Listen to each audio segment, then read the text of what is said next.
लगेगा, उत्साह नहीं होगा जीवन। तो उत्साह की कमी, दृष्टि की कमी,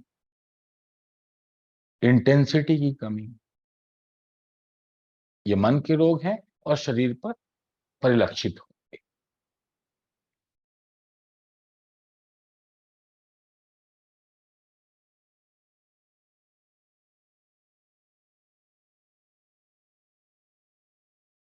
तो आप देखिए कि फायर एलिमेंट की क्या स्थिति है, अग्नि तत्व क्या है, और अग्नि को जगाइए,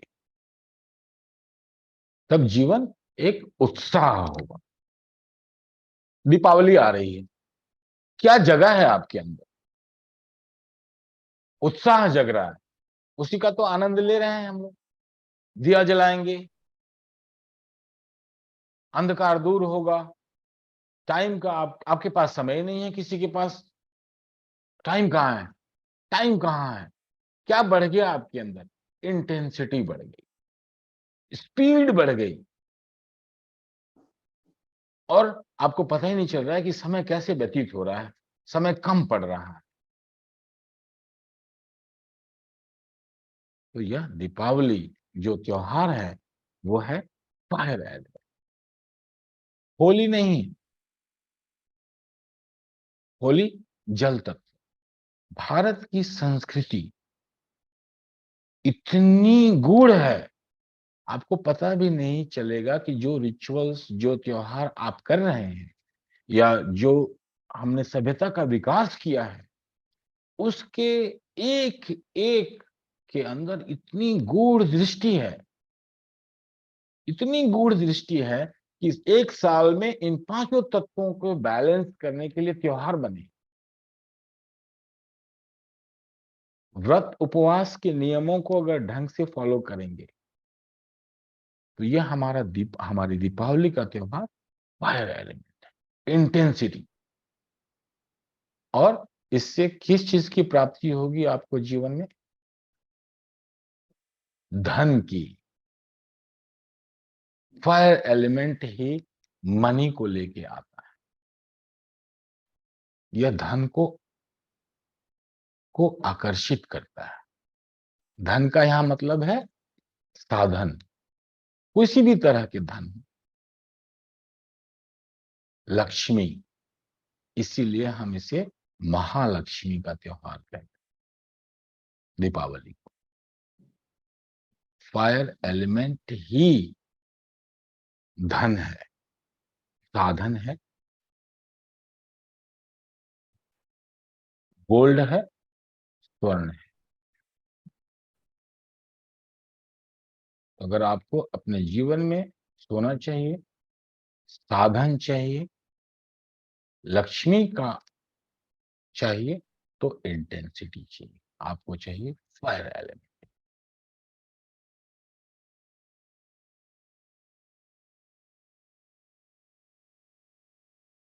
शरीर में फायर एलिमेंट को जगाना हो तो सबसे पहले जठराग्नि और अपान वायु पे काम करते हैं, दो चीजों पे काम करते हैं, जिससे शरीर उस धन को पचा सके। नहीं तो शरीर उस धन को नहीं पचा पाएगा, डाइजेशन नहीं होगा। तो अपान वायु और पश्चिमोत्तान आसन, दो शरीर को स्वस्थ रखने के लिए जरूरी होते हैं। और अपान वायु क्या है? जो श्वास हम अंदर लेते हैं, और इसका स्थान कहां है? नाभि से नीचे, सेक्स सेंटर, जनन।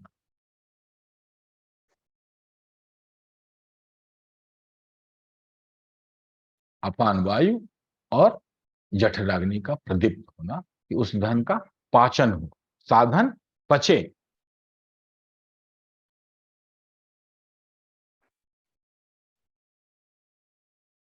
तो हम आसन भी जब सिखाएंगे तो हमें आसन में भी हमें इसी सिद्धांत का सहारा लेना पड़ता है कि आपके अंदर फायर एलिमेंट आ जाए,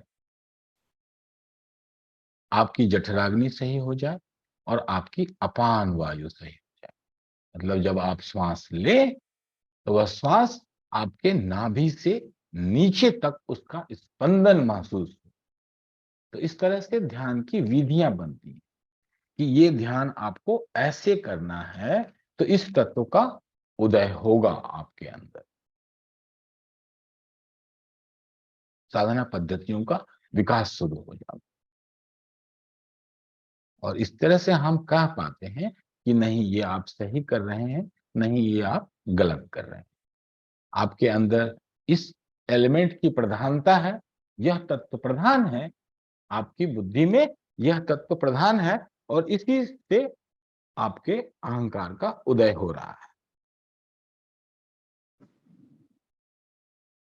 तो यह आपके लिए सही है, यह आपके लिए गलत है। ये आसन सही है, ये प्राणायाम सही है।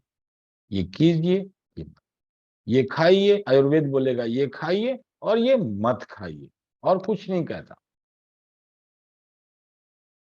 तो भोजन ही औषधि है। तो जो भोजन आपके स्वभाव, आपकी विकृति के अनुसार है, वह आपके लिए अमृत है, जो नहीं है वो विष है। तो सिर्फ भोजन को आप चेंज कीजिए और वही औषधि।